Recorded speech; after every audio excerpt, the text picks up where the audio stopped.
Hello, NDC Sydney. How's everybody doing this Friday afternoon? Yeah, good. Enjoying the conference? Hey, is this, so who here, round of hands, is it their first time here at NDC Sydney?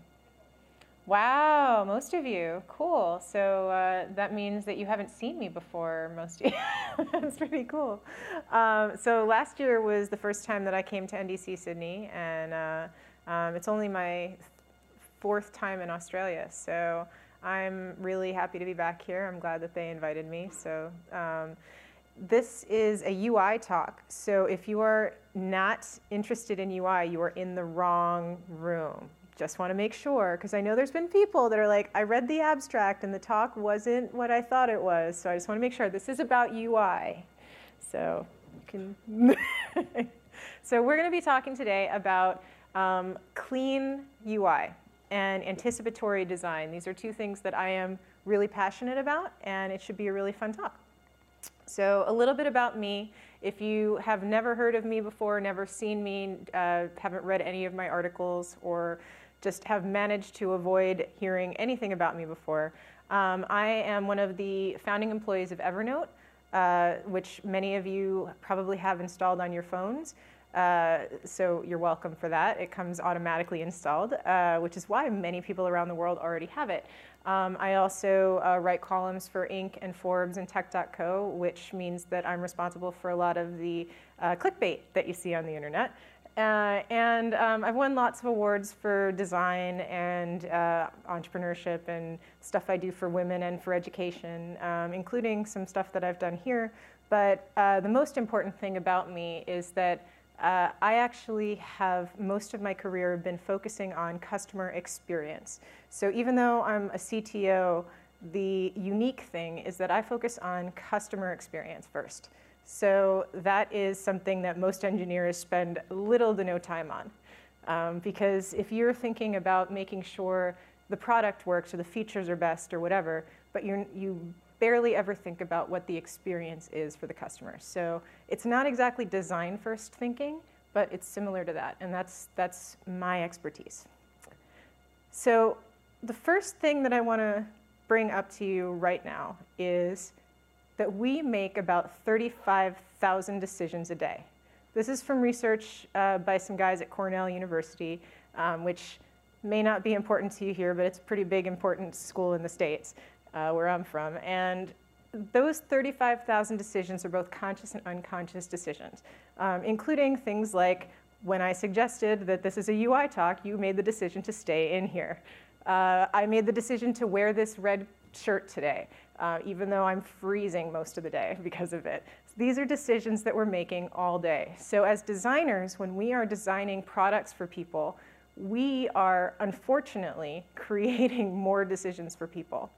And like Netflix, for example, who uses Netflix? How long does it take you on average to pick something to watch on Netflix? I don't know about you, but for me, on my house, it takes about 45 minutes for us to pick something on Netflix because it's just terrible. You just keep scrolling and scrolling and scrolling, and eventually you end up with just Netflix roulette. You're just like, I don't care, I just want to watch something. And at the end of each day, we just have decision fatigue because those 35,000 decisions just add up. So as designers, we need to create things that take away some of those decisions. That's really the point of this talk today. How can we make a cleaner UI to help people not have as much decision fatigue? So let's go to the beginning. What is a UI? How do we make one? Well, I mean, obviously, just scientific method. We plan it, design it, and then test it. So what is an ideal one? Something that we adopt, use, transact, and then return, that users have a cycle for. So what does that look like? So adoption we have to remove the roadblocks to usage for people. So that means like on a splash screen that will give them tips on how to use it. We give them navigation on a home screen. We give them signups and permission screens and things like that. So that's how we get people to adopt into an application. How to use it. We need to make the conversions simpler. So we allow easy search. Google is perfect for this. Like, they go right past the adoption and right into the use. And then we get them directly into the product and using it and have it cross-device and available everywhere so it can be used. And then the transaction phase. So allowing people the convenience of being able to transact with your product no matter where it is. So like if it's a product that you purchase, giving them access to a basket in all of these places, giving them like access to enter their personal address and the details for it. So if we can fill that information in and remove decisions, that would be the ultimate, right? And then taking their payments quickly. So say you're using something like Stripe. You can pull the Stripe information so they don't have to fill it in on every site. And then how do we get them to return? We can do this with nudge emails. We can do this with notifications. But who has their notifications turned on anymore? No one, right? Like you turn them off because it's just constant noise. So we have to come up with ways to get people to go through this cycle of adoption, through the whole UI process.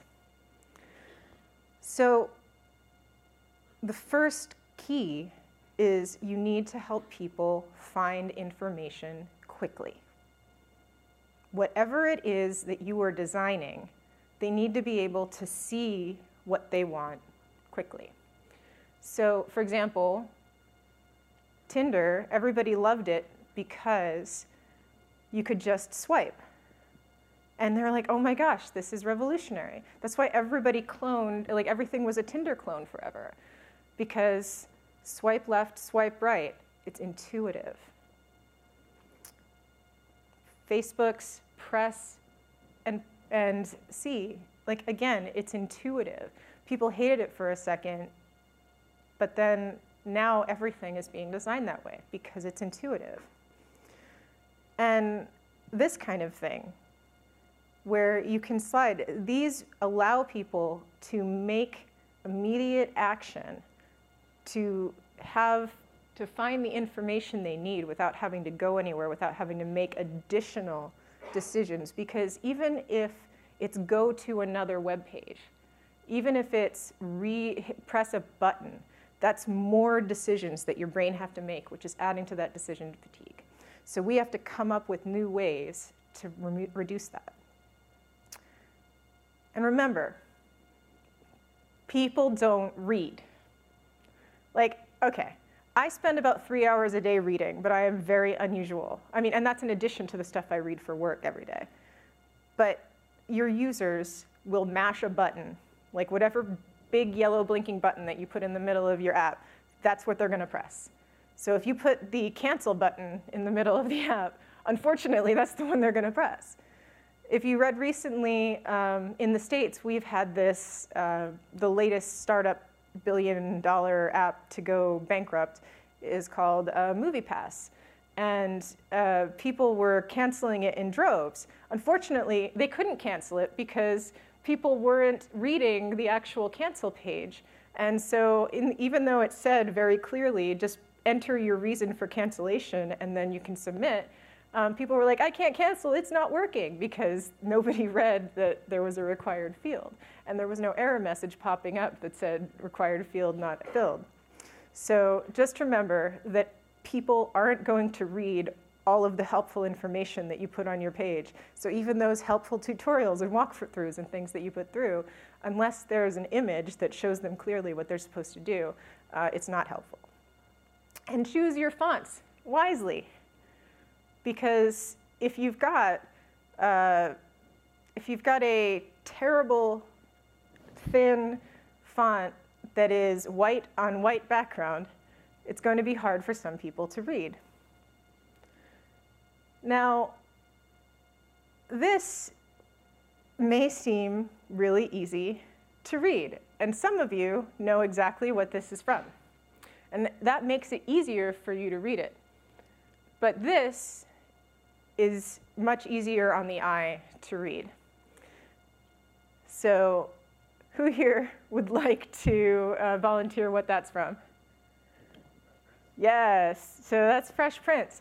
Now, some people think, like, hey, it's easier to read it if it's centered, until you see it this way, when the eye is actually reading it more clearly. So when I'll show you side by side, like it definitely shows you that when you've got something centered, it's harder for the eye to see it. So even if it's only a few seconds or a few microseconds, those are more decisions that your brain has to take. So what you want to do is make sure that you remove all of those extra corrections that your brain has to do when you're creating a UI.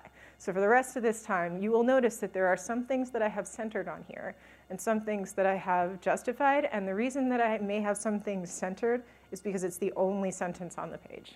So as far as your brain is concerned, it is already left justified, okay? So don't be like, oh no, you've got that centered. It's only because it's the only thing on the page. All right, font color is important. So you have to be very careful when you're picking your fonts. And here's an anecdotal story about this. At Evernote, we always were 5-star app in the App Store, like top reviews, top rated, top everything, until one time when we released a new version of the iOS app, and suddenly we only had 2 stars, and our downloads went way down. And we're like, we don't know what happened. Because we released a color scheme that was a beautiful light green background with a nice flat UI with a dark green font, and it was also like green accents. So it looked gorgeous on a high-def iPhone, the newest one that had come out at the time. It was illegible on the previous versions of iPhone, and anyone that was colorblind was unable to read anything. Now, it passed the accessibility tests. So for colorblindness and stuff, as far as the developers were concerned, it was fine. But as far as real-world testing in actual colorblind people's hands, of which we actually had one person at Evernote who was telling us the whole time, that I can't read this, and we didn't listen. We released it, and suddenly we had 2 stars. So we had to do a rollback, which takes 6 weeks in the App Store, and then release it with the ability to change your own color. So you do have to pay attention to font colors, and don't trust the accessibility tests that you find online, even if Apple releases them. So background color as well is important. You want to make sure that there's enough of a contrast that your grandmother could read it. Because you do not know on the internet who will be able, like whose hands it's going to go into. So I always do the grandmother test. Could my grandmother read this?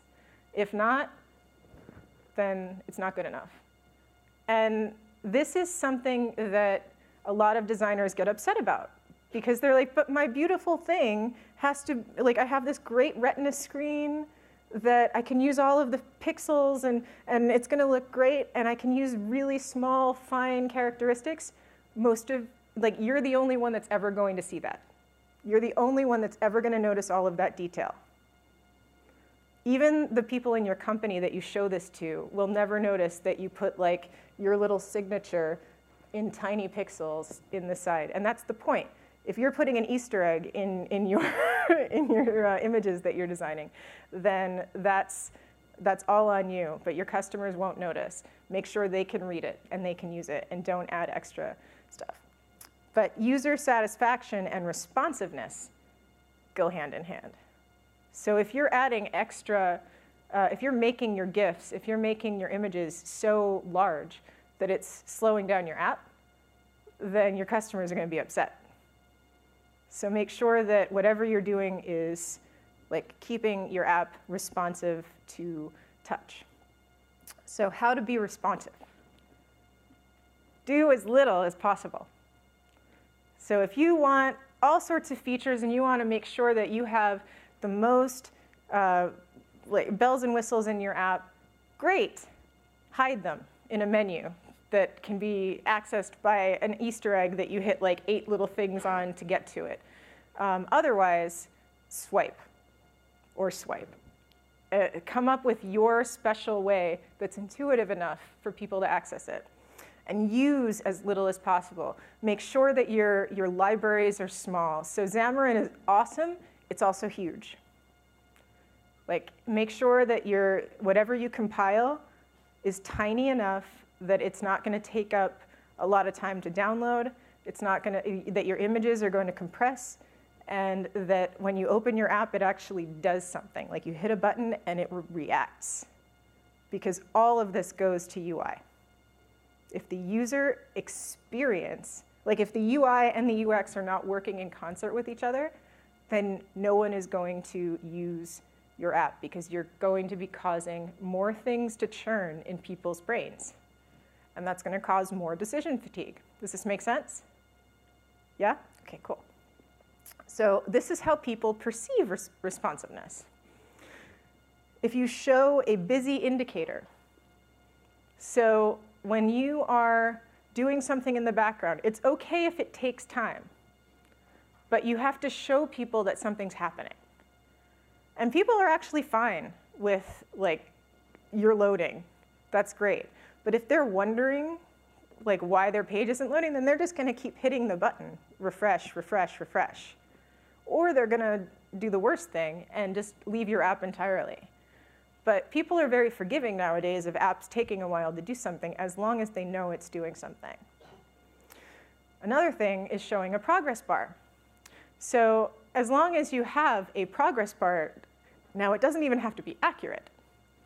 This is a little known trick. Like, so I've known so many people trying to come up with accurate progress bars that tell you exactly where you are in the process. And you don't need to do that. All you have to do is you can even be hard-coded to say, like, okay, it's 20%, it's 50%. My favorite progress bar actually says, like, reticulating spleens and things like that. Somebody knows where that's from. It just, like, repeats over and over that we're partially way down the process. And it can actually go on for about an hour, just looping through it, and it's on a random generator. So it's almost like a loading indicator, but it just lets you know that you're part of the way through the process. But what you need to do is make sure that people get, because they're searching for information, they need to know this information, that you're sending them the important information first. So when you're loading on Facebook, for example, and you have low Wi-Fi, what do you see first? You see a placeholder image, right? And then it fills with a lo-fi version of the image, and then it eventually fills with the more important details of the image. So that's the kind of aesthetic that you have to go for with this kind of thing. Figure out in your application, in your product, what is the version of that? How can you give people information right away? Or at least let them know that information is loading. The worst thing that you can do is have just a blank screen for a long time and then have everything load at once. Because that is a poor user experience. Because we can do better than that. So you can have a perfect example on a project I'm working on right now. We have a reports dashboard. Many of us have reports dashboards that we do. And this reports dashboard would have, it was loading live data from the back end when I started with it. It does not do that anymore. But when it started, like, it would take forever and ever and ever. It would say no data available at first. And then eventually, after about 5 minutes of pulling everything, it then would just populate the dashboard. And I'm sure I'm seeing some nods here that this is also a similar problem that some of you have had. So what I then did was I put, just to have it initially load with placeholder widgets for how many reports people have on the dashboard. And then as it's starting to load one report at a time, it will then color in the widget of the pie chart. And then it will actually load the data in. So I'm running multiple calls, but it actually runs a lot faster now the load time is less, and I'm only pulling the information that I need rather than pulling the whole database for all of the information at once. So by doing stacked calls, I'm able to get more information. It's a much more responsive page, and people are much happier. And they're not pulling my database over and over and over again from the report screen because there's no data. It says no data, so they're just hitting it over and over. And I was having to kill that server all the time. So it's much better user experience. And pre-computing responses to high probability requests. So another thing that I was able to do for this project was I knew that people were going to be going to this report screen. So every 15 minutes or so, I take a snapshot of the likely reports that are going to run for each client, and then I can preload them so I don't need to have them run live queries.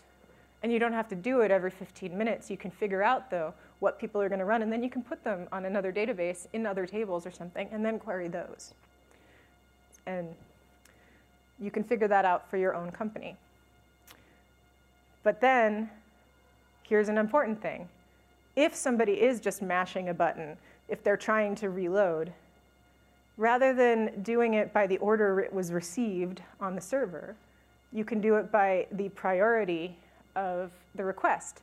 So if you know in the system that somebody's trying to log in, you can give that a higher request priority than somebody reloading the report screen.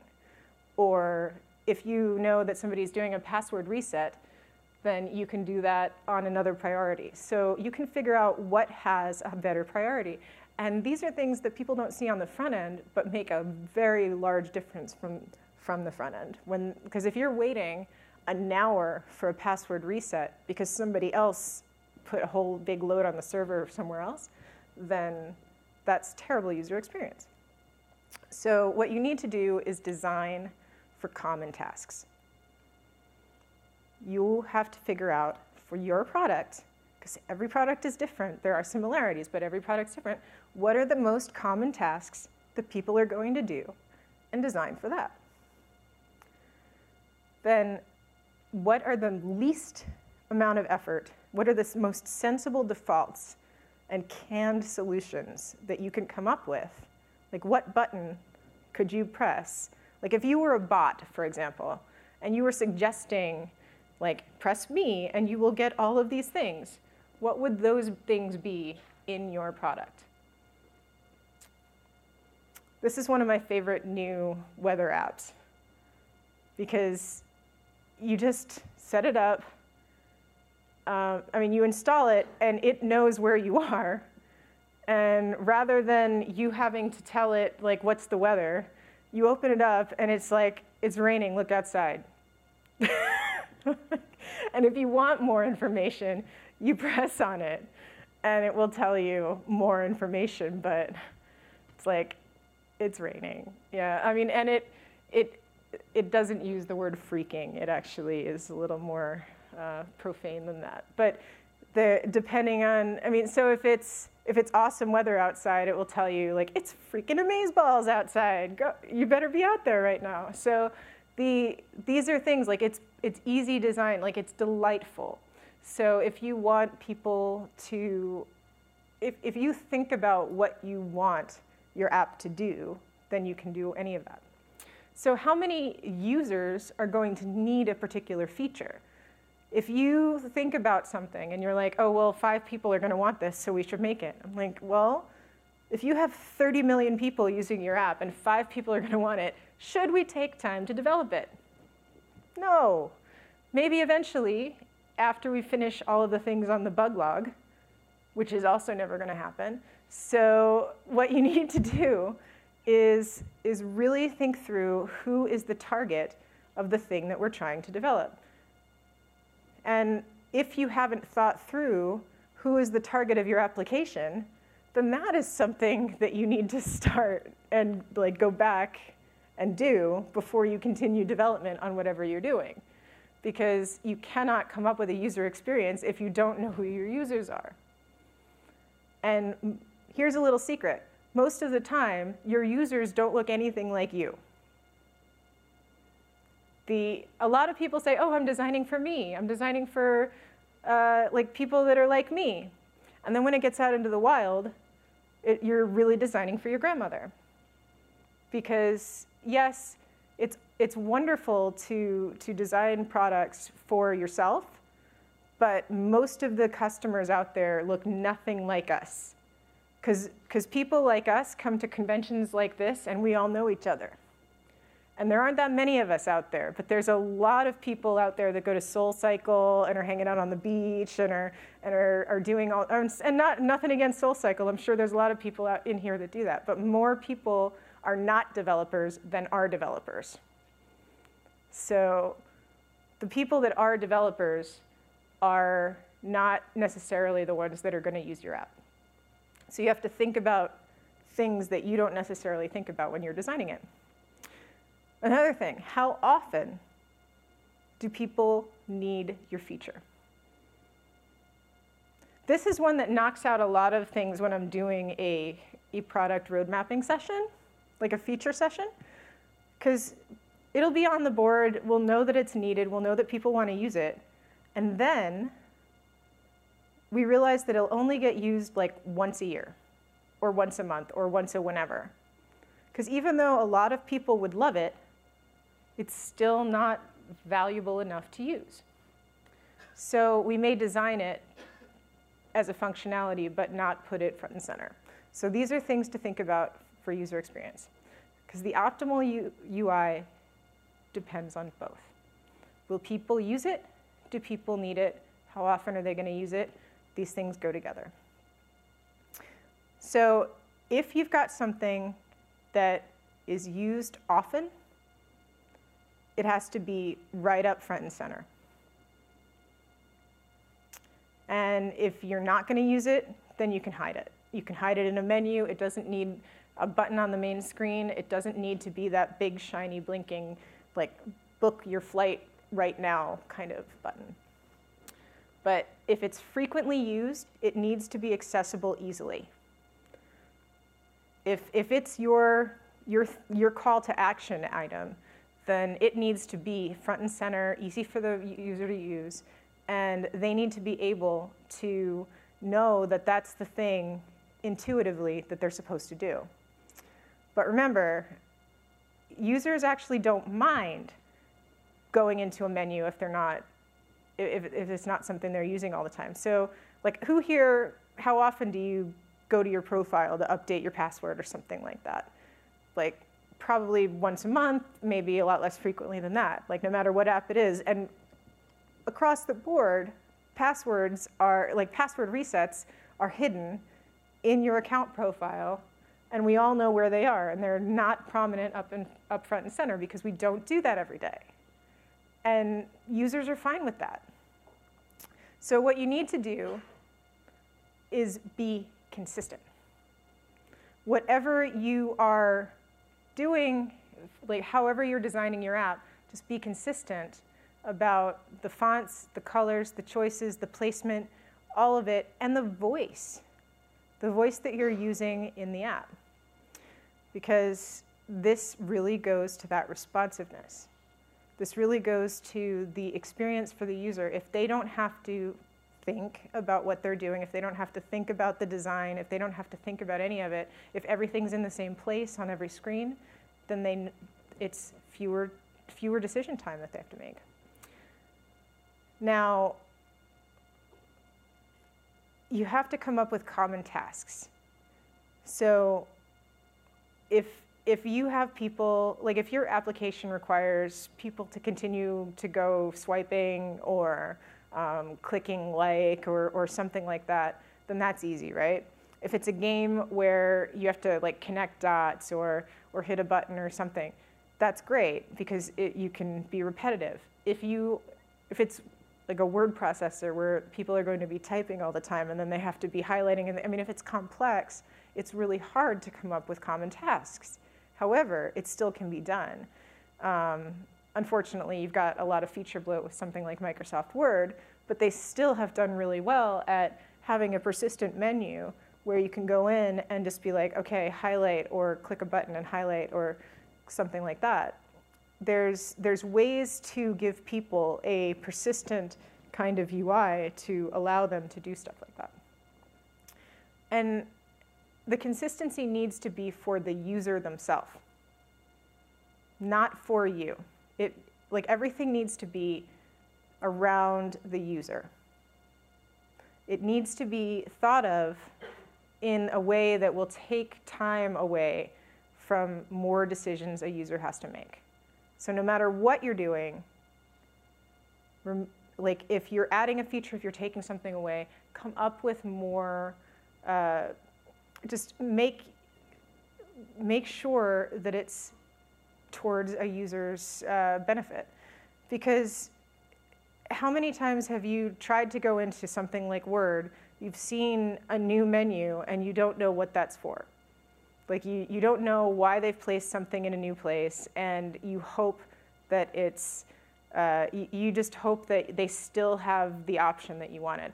Or with the Gmail redesign recently, I just know so many people have freaked out because they've removed Inbox now, and they're like, oh no, Inbox is gone, and now I won't have my to-do lists in Gmail, but it's a feature now in Gmail, so people are okay. So utilizing the inside-out thinking allows, like if designers assume that users automatically know what a designer wants, like that's not true. Like designers have no idea what the user wants, and the users have no idea what the designer wants. So what you need to try to do is think from the user perspective from the start. When you're coming up with something, like with the Gmail redesign, Google is notorious for this. They will spend a long time, years, trying to figure out exactly what users are doing, what they want, what they need before releasing something into a major product. That's why they had the inbox experiment. They wanted to learn what people wanted in a task-based email account so that they could gather all that data and then roll it into Gmail, rather than trying experiments in Gmail, which is their bread and butter. So we don't have the luxury of doing that. However, if we assume that a user is going to perceive what we have meant when we design something, then we're generally going to fail, which is why we end up having to put walkthrough screens, why we have to put huge facts and help desks and have hire customer support people. Tinder didn't have to do that because it was just swipe.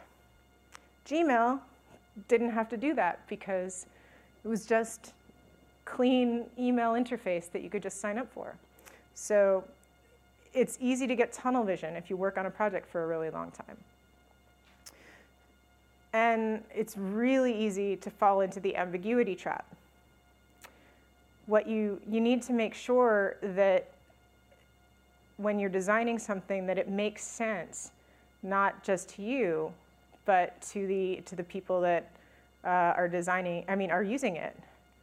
The textual ambiguity, for those of you that missed that, textual ambiguity is really easy to run into because especially when people are reading something, they don't read the emphasis. It can be interpreted a wrong way. So we have to just pay more attention to the words that we use. So for example, you've got a lot of these headlines. I love pulling these out. There's my personal favorite here is the astronaut takes blame for gas in spacecraft. That one's fun. Or the new vaccine may contain rabies. But when you've got these, like the ambiguity in writing, like your ambiguity, you have to be extremely clear in your application, in the icons you use. Like this can happen with graphical ambiguity too. You never know if people are going to know what you're talking about, and especially on like if it's a world released app, like if it's a global application, if you try and put something in that is like an in-joke for you, it may not fly for another country, and it may actually completely fall flat. So now, I mean, thinking inside out is one way, but then you also got to think outside in. So you got to make sure that whatever you're doing makes sense for the people that have never heard of you before. I made this mistake all the time at Evernote, especially when there were only like 5,000 users of Evernote, and it was like my life. So I would just be talking Evernote, Evernote, Evernote, and people were like, I don't know what you're talking about. I've never heard of this thing. And productivity software, you mean OneNote? So like, if people don't know what you're talking about, then you have to make sure that they understand the task that you are describing. So that's, if whatever button you have in there, whatever words you have in there, need to make sense to everyone, whether they know the app or not. So provide a low-risk environment in your app. Like in your product, it needs to allow people to fail. It needs to allow people to make mistakes, but also correct them easily. So that means you need to have an undo button. I learned this one the wrong way because like in Evernote, a note-taking app didn't have an undo button for 3 years. So like whatever the version of an undo button is for you, you need to have that. Another thing, you need to mitigate risk. So if you are a financial services app, another project that I work on, you need to make sure that you are allowing people to confirm that the money they are spending is really the amount of money that they need to spend. Because if you are making it really simple, like if you're just putting like one button in there to make trades, and you're making it really simple for them to spend lots and lots of money with a slider, then you need to make sure that there's another confirmation pop-up that says, did you really mean to spend $1.5 million on this? And so make sure that even if you are making things really simple, that you're also allowing people to explore in a way that will not cause them harm. Now, software needs to focus a user's attention. So if you've got, and I've said this a bunch of times already, a big shiny yellow button that's a call to action in the center, then that needs to be the most important message.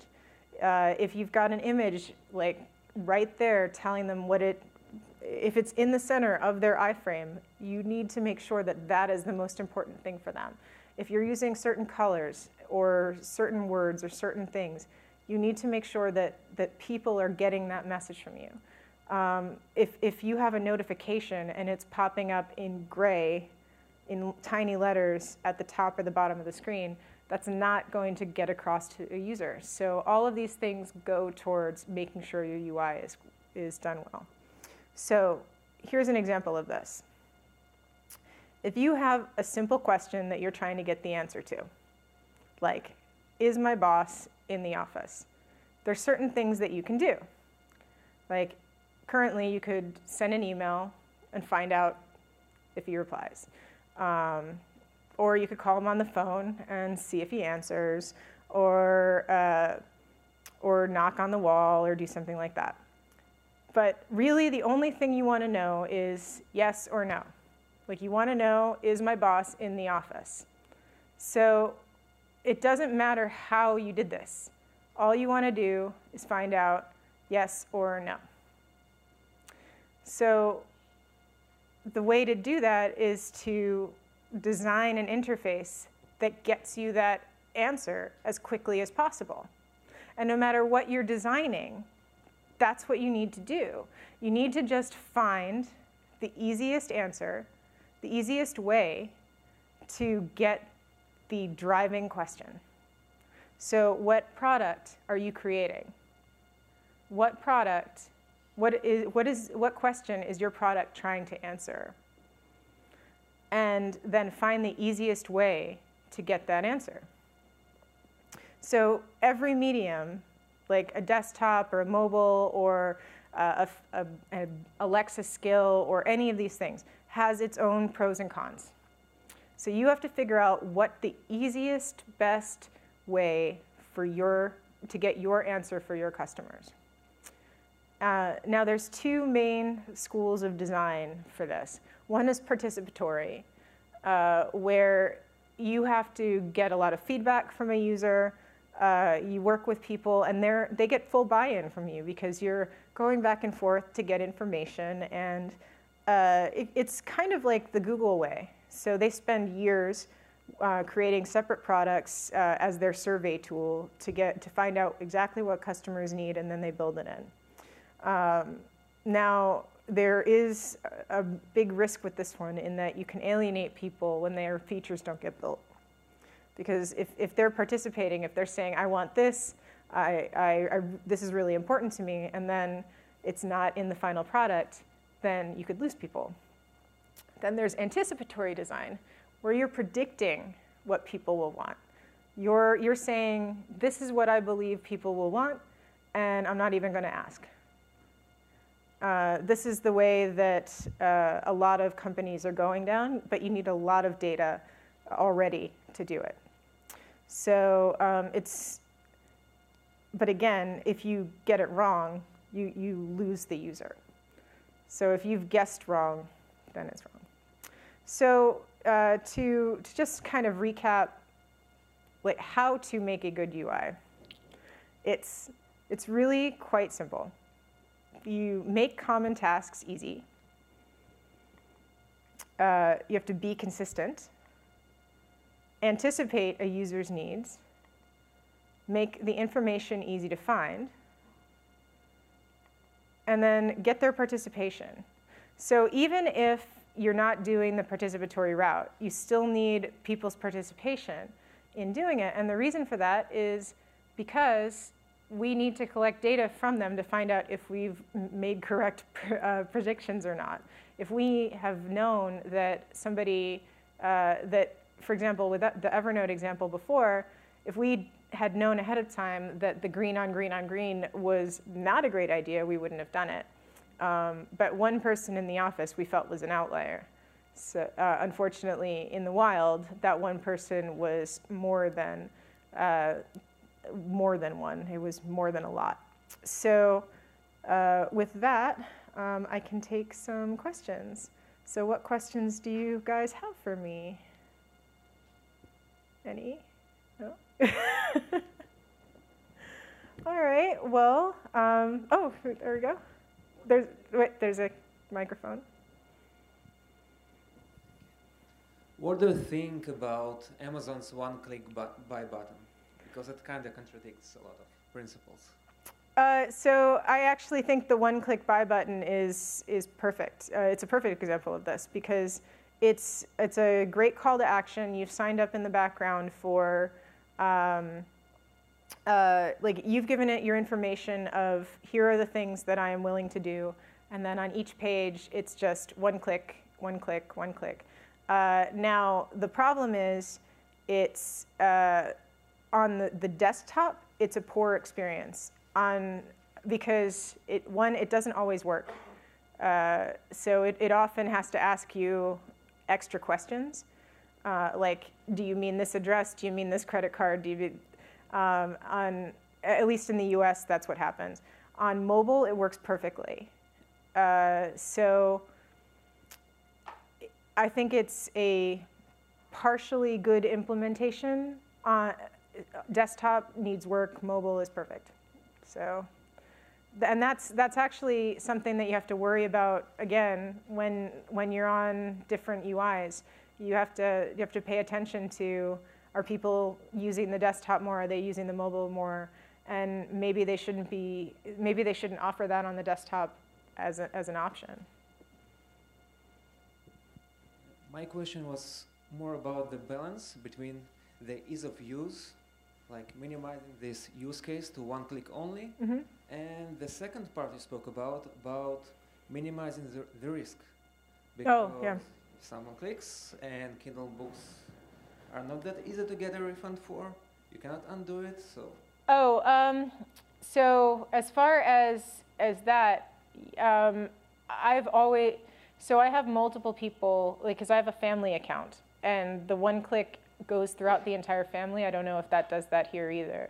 So even though, so I can end up with one-click purchases for everyone, and I've had no problem getting a refund for other one-click account ones that were accidental. But again, in the United States, if it's done on desktop, they ask you a series of extra questions.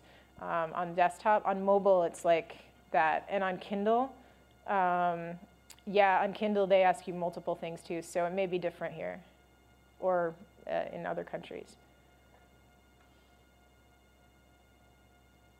Any other questions? I do know that, so there are a lot of great, there's a lot of great examples that are out there for user experience now. Minimal and clean UI is, if you take one thing away from today, minimal UI is a lot more than just downloading a skin pack for Sketch.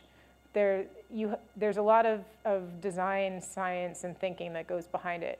What you really need to do is think through your own product, your particular product, and what is the question that you need to answer. Like, what are, like, no more than 3 things that you are trying to do for your users, and then come up with a way to display that as easy as possible. So for Amazon, it's obviously sell things to people. So one-click buy. For an airline, it should be book a ticket. And if you look at airline websites now, even if they're cluttered, if their sites look cluttered, it's very easy to find how to book a ticket.